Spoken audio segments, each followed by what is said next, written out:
Hello and welcome to this second video where we're going to take a look at installing plugins, but this time it's going to be on macOS. So you probably watch one or the other.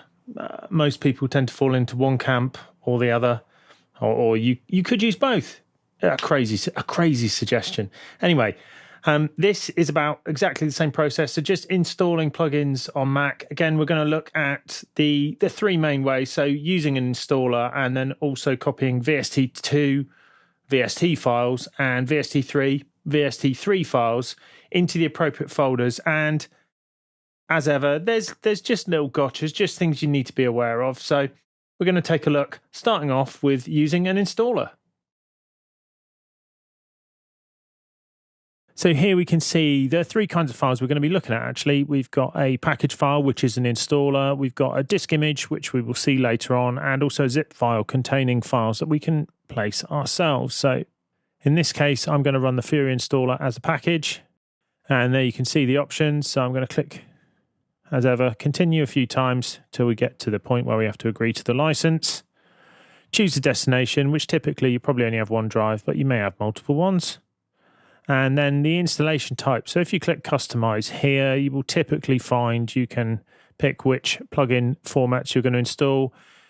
Audio units are the default Apple audio plugin format, which works with things like Logic, etc., and some other applications. It's not relevant for Cubase, so I'm going to untick that and then click install.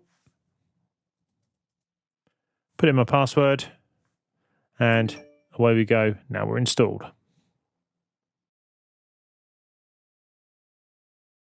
So here in Cubase, it's easy to check whether the Fury is installed. We can just add an instrument track, find it, and there we go. So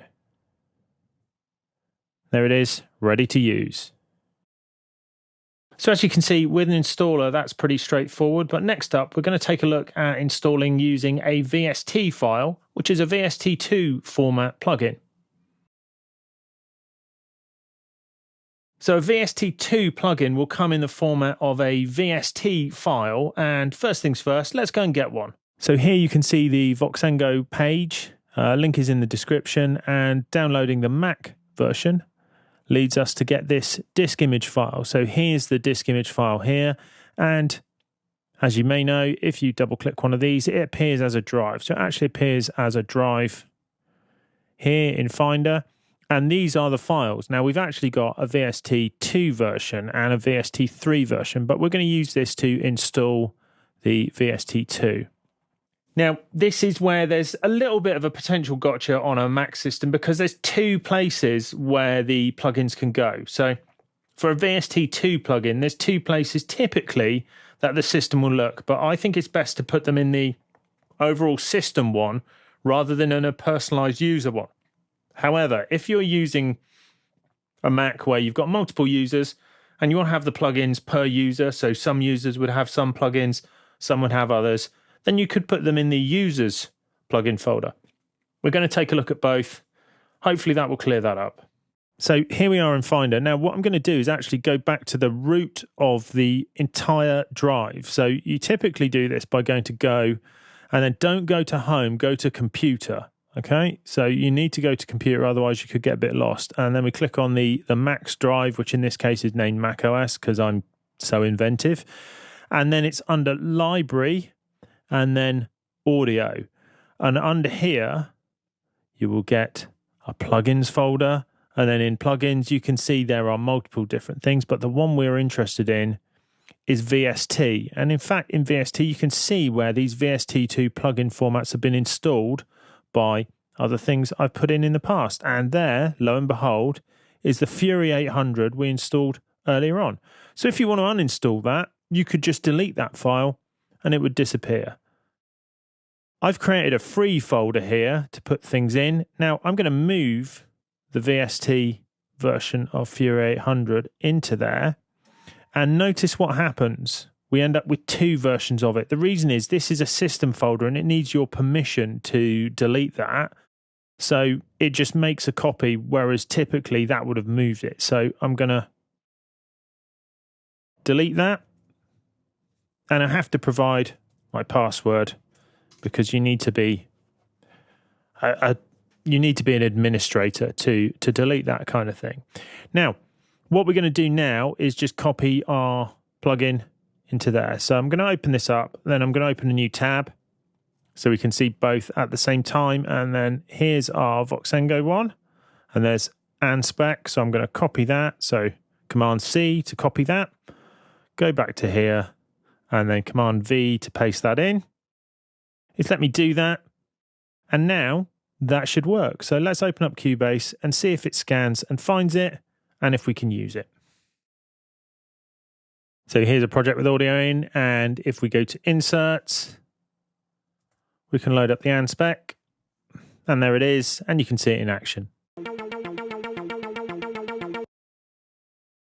The process should be the same whether installing an instrument or an effect into Cubase.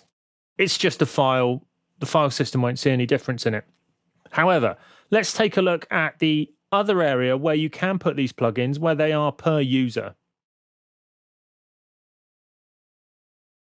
So here we see we've got macOS library, audio, plugins, VST. So that's our path. But if we go to users, then under each user, so here's me. Under each user, there's a library, and then we've got audio and plugins. And as you can see in there, we've also got a VST folder there. So clicking that, at the moment, there's nothing in there, but we could put our plugins in there. I would suggest not to do that because I think just having them in the system one makes life a bit easier, but you might want to do that. So that's the situation for VST2 plugins, but what about VST3? Guess what? It's exactly the same process as the VST2 plugins. It's just that we're putting a different type of file, VST3, into the VST3 folder that the eagle-eyed of you may have already spotted. So let's have a look at that now.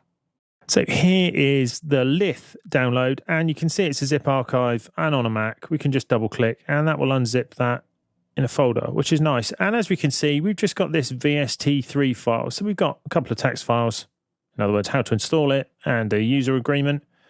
But here's the VST3 file. So I'm going to copy that, and then I'm going to go to my computer, macOS, library, audio, plugins, and VST3. I'm going to make a new folder called free. So to save any issues, I'm going to double click to put that in a new window and then create that there. Again, because I'm making a new folder, I have to put in my password. I'm going to call that free. And then in that folder, I'm going to paste in Lith. And now we can restart Cubase and see whether that's worked. So let's just try adding a Lith. So here we can see, we type in Lith, it appears, and we see the 3 stripes to show it's a VST3 instrument. And lo and behold, there's the Lith ready to be played with. So that's it. That's how to install plugins via an installer and copying files on the Mac. You can see it's pretty simple and the paths are pretty sensible, although there is the issue of whether you put them in the system one or whether you put them in the user ones. But as I say, I'd stick to putting them in the system ones because it's just easier to not have to worry about where did I put this plugin, where did I put that plugin. And if you're the only user on the system, it doesn't really make much difference. So anyway, as ever, I hope you found that useful. And if you have, please like and subscribe. And we'll see you again soon for more Music Tech Tuition.